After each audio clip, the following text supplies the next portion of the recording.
This week, uncensored. The headlines they hope you scroll past.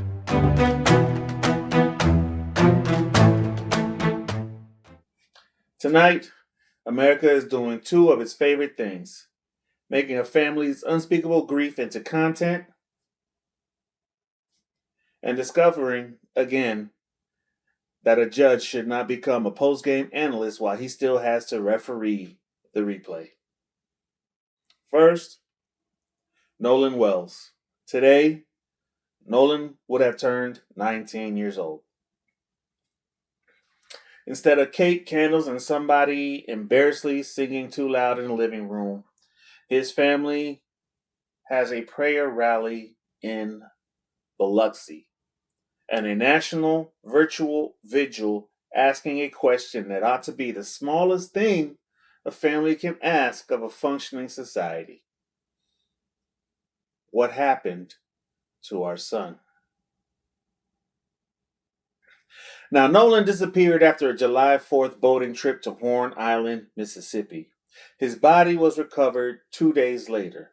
More than 6 weeks later, the public still does not have a settled explanation. Now, the family commissioned autopsy was inconclusive.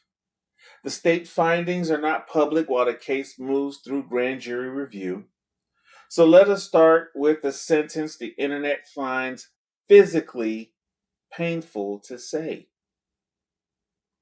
We do not know what happened. We do not know means we do not get to manufacture a murder weapon out of a repost. We do not get to appoint ourselves deputy coroner because we paused a grainy video 3 times and added some spooky music. We do not get to turn a dead teenager into the protagonist of our favorite political screenplay because grief makes people vulnerable and algorithms make assholes profitable. But we do not know does not mean shut up and move on. It does not mean the family should accept silence as a conclusion. It does not mean public institutions get to hide behind the word ongoing until the story loses its commercial value and everybody who cared has been emotionally exhausted into submission. That is why Nolan Wells is breaking through. Not because America suddenly discovered empathy. Please, fuck no. We have a federal holiday for pretending we do. But because this story sits on every raw nerve we have left. A young black man, Mississippi, a family with unanswered questions. A photograph people have turned into a national Rorschach test. Rorschach, don't know how to pronounce it. You know what the fuck I mean. A terrible absence where an explanation should be.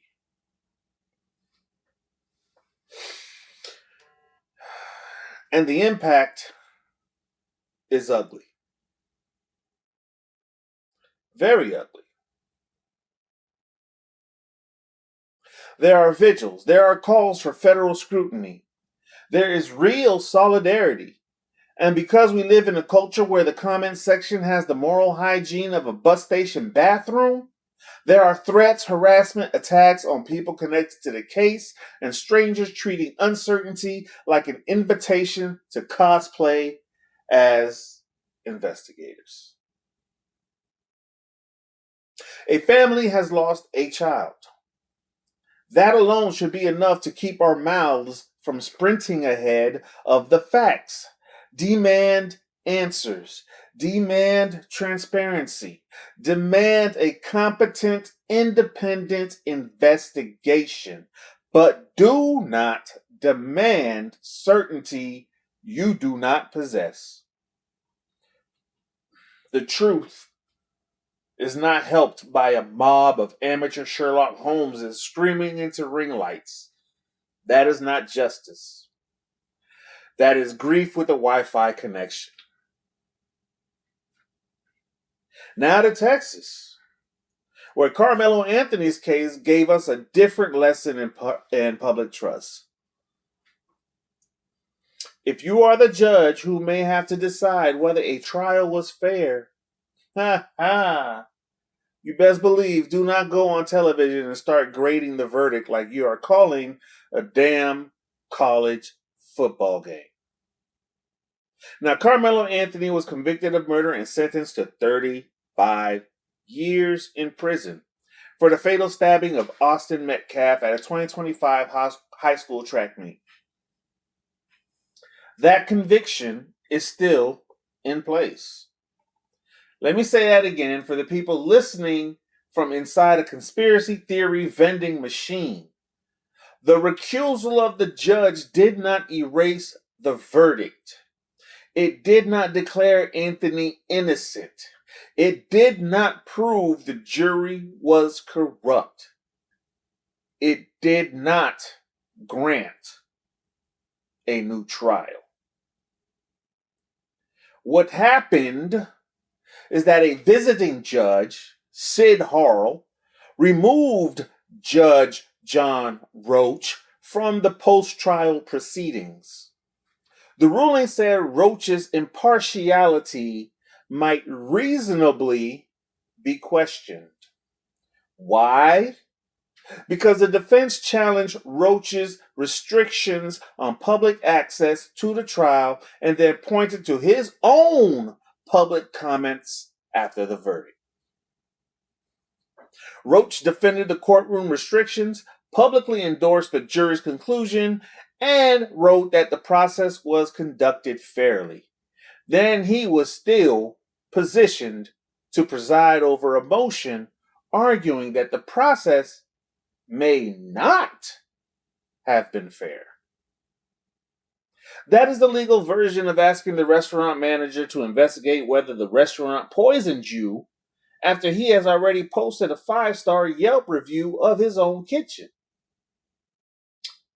Now, could Judge Roach sincerely believe he was being transparent? Absolutely. Could he sincerely believe the jury got it right? Sure. Judges are human beings. They have opinions, faces, thoughts, families, assholes, bad hair days, and presumably a group text where somebody sends them cursed memes. But the job requires something harder than private sincerity. It requires public confidence that the judge can hear a challenge with an open mind. A judge is not supposed to sound like the prosecutor's victory lap narrator while the defense is still trying to establish that the starting line was crooked. And this is the crucial distinction. A post-verdict recusal is not routine housekeeping. No, it's not. Courts do not normally hand down a verdict, wait for the confetti to settle, and then replace the judge because somebody got too chatty. That doesn't happen like that. Now, under the Texas recusal standard, the question is whether impartiality might reasonably be questioned. That is not a finding that Roach is a villain, a criminal, or some courthouse supervillain twirling a robe instead of a mustache. No, that's not what it means. It is a finding that the appearance of neutrality was sufficiently compromised that somebody else must handle what remains.